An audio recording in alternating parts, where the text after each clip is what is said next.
Great in and out dribble. Oh! He set off the smoke detector. You'll crank that volume, turn it way up. Bet your Jaylen. get your play out. What the And fuck? then you gon' pay up. You'll crank that volume, turn it. What's up, everyone, and welcome in to your Celtics source, home of your 47 and 14 and 18, or 46 and 18, second place Boston Celtics. You know, I've been away skiing for the last couple of days, and I missed two games, one really big game and one, mediocre game, but we'll get into both of them. I guess we have to start with, the Celtics versus Lakers. Like, it's a new chapter in this rivalry with Luka coming to town. But I don't think these two teams are as close as, it may seem that they are. Right? The Lakers have been on a hot streak, coming into that game, right? And, the Celtics just did the same strategy that they did against Luka Doncic in the finals, right? They attack him on the defensive end, and then Jaylen Brown picks up Luka when the Celtics are on defense, right? And Luka might have been a little banged up. Him and LeBron. I mean, we'll talk about LeBron's injury later, but still, Luka's just still not in shape. He's still, cannot play defense at a high enough level to, make it worthwhile keeping him on the floor against the Celtics, right? Like him, LeBron, Luka, and Austin Reeves are three players that, the Celtics could just attack, right? LeBron's probably the best defender out of all of them, but, given his old age, he's slowing down a little bit, right? Jaylen Brown, I mean, right from the jump, this is the game that you say Jaylen Brown could be on that all defensive team, right? He was just fantastic in this game, making every little play difficult for Luka to get, going over screens, fighting his way, getting his hands on ball. I think one of the first plays of the game, Jaylen Brown is guarding Luka at around the top of the arc, and Luka goes to his right, and Jaylen Brown just sticks his hand in, pokes it away, and runs up the floor for an easy layup. He handed it off to Al Horford, I believe. But just Jaylen Brown's ability to, flip a switch and just turn up the heat defensively makes this team really, when they're at their best, unstoppable. Right? And then you have Al Horford. I mean, Al Horford was just fantastic in this game. Right? On both ends of the floor, right? Al Horford, in his 18th year, he's going to, struggle at times, or he's not going to have the same intensity every game. There are going to be games where he just, is tired and he just doesn't have it. But when there's a big game, Al Horford always steps up, right? And both ends of the floor, right? We'll start with the offense. I mean, right? Making threes, he starts in the lineup with KP out, right? Plays 37 minutes, which is a season high for him. And he, what does he get? 14 points, 4 assists, 9 rebounds, 3 steals, a block, plus 16, and then, just doing every little thing, whether that be setting screens for players, getting to the rack. I think he had a great play where Jayson Tatum sets the screen for him, and he rolls out of the screen for an easy, I think it was, an easy lob to the basket for Al Horford just to lay it in.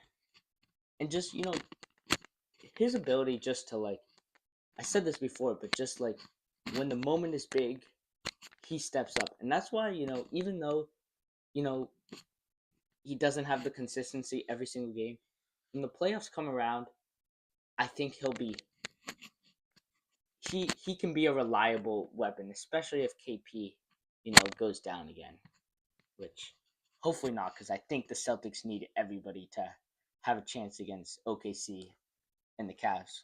Which I mean, we play OKC tonight, and I'm actually going to the game, so we better win this one. I mean, especially the way Shea's playing right now. But I'll talk about that later. Right, Al Horford on the defense now. Right, I think he held Luka and LeBron to just .39, I believe it was, points per direct play at, which basically means, right, when Luka and LeBron, when one of them was going at Horford, they scored an average of just .35 points for that possession, which is an average. So that means most of the time they weren't even scoring a basket. Which, I mean, that's just fantastic from him to be able to slow down Luka, stay in front of him. I think he had a couple steals where Luka sort of picked up his dribble and Al Horford just pulled it out of his hands. I mean, like, it's just a luxury to have this guy, right? Doris Burke was talking about that on I think it was a broadcast a couple weeks ago, just saying how awesome it is just to have, 3 centers, right? Because we're not even talking about Luke Cornett here, who's been fantastic as well. Like 3 centers that, can provide playoff minutes, right? And even finals minutes, I think, for all 3 of them, right? Especially depends who it is, but if Luke Cornett doesn't have to be chasing around, dynamic guards, and Brown and Tatum and White and Holiday can guard that, I think can guard those players. I think Luke Cornett could be very valuable in the playoffs. Right? And Jayson Tatum, right? He plays 45 minutes, so basically a finals rotation. And I mean, if he's gonna play that much, you better come out of that with the win and no injuries as well, because everyone's minutes are up a little bit more this year, and I'm starting to get nervous that that's going to lead to some injuries. I would like to see some guys rest more. Right, Tatum did take the game against the Jazz off, which we'll talk about later. But 45 minutes, and he goes for 40 points, 12 rebounds, 8 assists, two steals, a block, only 3 turnovers. Right, Jayson Tatum is quietly becoming like the 3rd best player in the league right now. I think he's 3rd for MVP voting. I think he should be ahead of Giannis just based on what he's doing for this team. Right? The Celtics struggle without him now. This didn't used to be the case, I would say, about a year ago, where the Celtics could survive and get wins without Jayson Tatum. Now it seems like if Jayson Tatum's not on the court, the Celtics struggle to find to make plays. Jaylen Brown is, he's getting better at making plays, but he's still not up to that level of Jayson Tatum, right? And just the threat, right? Jaylen Brown, he's not as much of a 3-point threat anymore, so teams will lay off of him just a tiny bit. He is much better than Tatum at getting to the rack and bullying his way and making tough shots where he just rises up and shoots over him. But when Jayson Tatum is not on the court, the Celtics just they can't make plays, but they also just don't have that go-to option when the game gets tight down the stretch. And Tatum hasn't been a historically great clutch player, but what he does do is he is the threat to make plays and get guys like Derek White open, who is the best shooter in the clutch. I think he shoots 63% in clutch time, which is best in the league.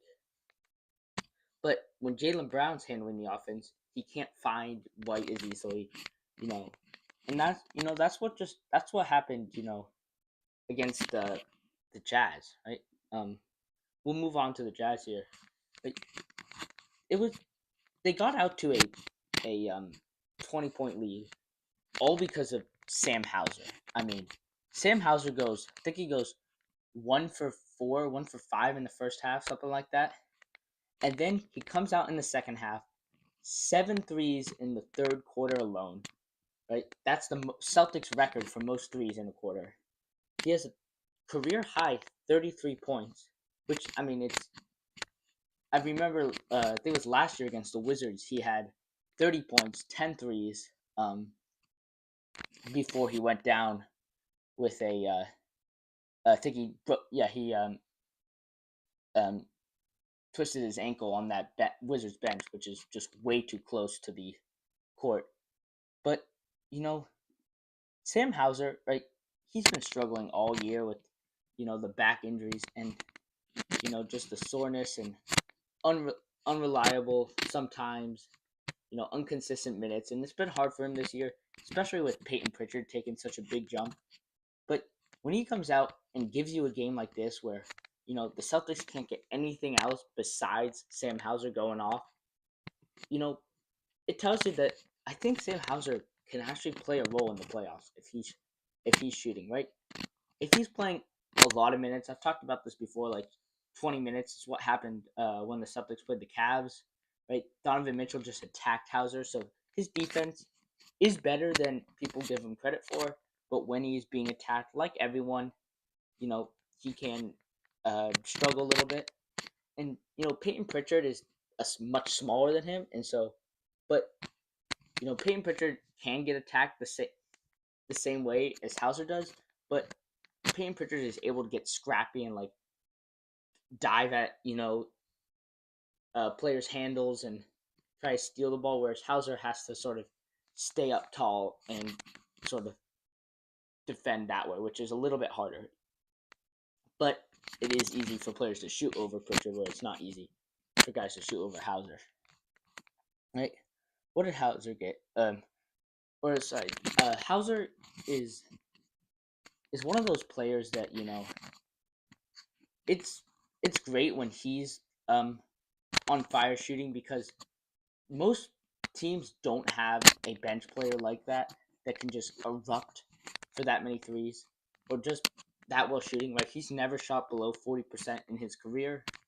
So when you have a guy like that can come off the bench in a game and give anyone some rest, he plays really well with Tatum.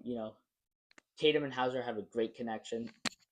So, I think that he will be able to get minutes, whereas last year he sort of got run off the court when Pritchard was going off with those half-court heaves. All right, but there is a different part of this team that has nothing to do with how a single player, they get up 20, and then they start to blow these leads, right? And that's what happened against it's happened in almost every game. It happened against the Cavs, and they lost the game after being up 25-3, and that's a little bit earlier, and the Cavs sort of worked their way all the way back through the game. But against the Lakers, they had a 20-point lead in the third, and it got down to like 7 or 8, and then the Celtics got it back up to 10. And then against the Jazz, they're up like 25 in the third quarter against one of the worst teams in the league, maybe the worst team in the league, maybe not, but they get up 20, 25, and then I don't know if there was them settling. I don't think it was in this game. I think it was just, they just stopped making shots. And then the Jazz bring it all the way back down to 1. Maybe they even took the lead there. And then, the Celtics, Jaylen Brown does finish the game strong and close it out, give the Celtics a 6-point lead, or 6-point win. But you kind of worry, like, why is this team, blowing all these leads that much? And, like, why are they unable to keep them? And I'm not sure. Right? Like, Tatum's out, KP's out, Horford's out, but you got the 20-point lead in the first place, so it's not like, you don't have the players to keep the lead, which is why, like, maybe, like, I don't even know what you do there, like, to try and stop. Like, is it just shooting? Is it maybe instead of taking threes when you're up 20, maybe the Celtics should only take twos and get to the rack, which, is less points, but it's more consistent. Maybe they should try that because if we keep doing that against a team like the Cavs or OKC like we're playing tonight, you know it's gonna come back to hurt, and it did against the Cavs. It didn't against the Lakers and the Jazz, thankfully, but you know it could against any of these teams that we play in the playoffs. So they got to figure this out, and it's always been a problem for them. It was a problem last year as well, for some reason. Although less so, right? Because they did have a lot of big wins last year. This year, it's all been pretty much close wins. All right, moving on to OKC. Right?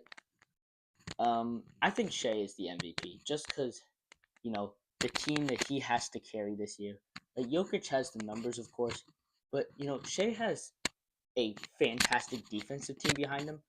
But the MVP is really an offensive award, so like he doesn't have really that much offensive help with him, right? He does have Williams, but I think Jamal Murray with the Nuggets is better than JW's with the OKC. So like Shea is really single-handedly carrying this team to the second best record in the league, first in the West. I think they're at what are they now? 50. They are, I believe, 55, 53-12. Right, they're 24-7 on the road. Like the Celtics are fantastic on the road as well. I think they're getting better at home. They're now 23-11, but they have struggled. Right, they only lost 5 games at home last year, and now they're already up to 11. Right, but I think they are out of this stretch that they had in early January. Right, February was a fantastic month for the Celtics. I don't think they're going to go back into this stretch. It seems like they found their footing. Jayson Tatum's playing at a fantastic level, right? Shea's playing at a fantastic level, which makes this game maybe the game of the year because I think maybe the Lakers was, but this game is probably the last game where these two teams are really going to put effort into the games because especially the Celtics. I'm not sure who the Cavs play down the road, but the Celtics don't really have another big matchup until the end of the season. Right? So like this game could be a finals preview, but more importantly, we have to see if Jayson Tatum can, or if this Jayson Tatum or the team as a whole can match up to what Shea has been doing over the season. Right? He put up 50 the other night, right? And he's just like their team is so good defensively that like the Celtics have to find a way, and they struggle against these really like scrappy defensive teams like the Pistons, like OKC, who get their hands on deflections, get steals, and so this is going to be a test to see. Like they lost a brutal game to them back in January, part of that slump that they were going on, but this is a game where the Celtics need to figure out how to get by this kind of defense, how to hold a lead if they get a lead, win in the clutch time, slow Shea down, which is going to be hard to do. I wouldn't even worry about Shea. Right? Let him get his points, same as they did against Jokic. Let him do what he does, and then worry about everyone else. Right? It's going to be hard if KP's not playing, which for some reason we'll talk about it right now. That comment that he had on Monday against the Jazz, saying a undiagnosed illness, like that was a pretty concerning comment. Like especially because he does it at halftime. Like why do it in the middle of the game? Like say after the game or maybe before the game, but why in the middle of the game where your team is on the court? You're at the arena as well. Like he's been taking shots and warming up with the team, but then I guess he just doesn't feel comfortable going out there, which is really weird. So, I mean, hopefully he's back soon. It's been over a couple weeks now, I think. But without KP, Horford will play, but who knows? I don't think the Celtics are going to go all out 45 minutes for Tatum and, Brown again like they did against the Lakers. Right? They do need to sort of cut back on some of these minutes for the players, especially Horford and Tatum, who are going to have big roles in the playoffs. Really everyone, but Horford and Tatum have been playing the most. Well, Horford's been averaging around 33 a game, which is still a little high. He's got to get. I would like him to get down below 30 minutes per game as the season winds down, which I think he will. But then Tatum, right? It would be nice for him to get down below 35 minutes. Especially because he didn't have a great playoffs last year until the finals where he picked it up at the end, and that was the shooting. But I think this year, right, teams have been doubling him, tripling him even, right, which is something we didn't see last year. And Tatum, at times has had poor games where not even poor games where he's trying to find his teammates and his teammates just aren't making the shots. And so, the Celtics struggle that way. And it's not like Tatum can do anything. He has to get rid of the ball when he's being doubled and tripled. So, it's going to be it's going to be one of those, I think, playoffs where, teams are going to just worry about Jayson Tatum and really Jayson Tatum only. So he's going to have to make them pay with his passes and playmaking. And so we need a healthy Tatum for that. But yeah, big game tonight. I'm gonna wrap it up here. The Celtics. I think they're right on the right track. It's too bad we don't have the Cavs or really any good opponents down the stretch. But that should give time for the Celtics to rest. I think they pretty much have the 2 seed locked in, unless something goes horribly wrong. But please like and subscribe, follow on social media. I'll do a game reaction after this game tonight, probably tomorrow morning, just because I'm going to the game, which will be pretty fun, hopefully. So, until next time, go Celtics. It's over. Time to say it again, Boston. Anything's possible.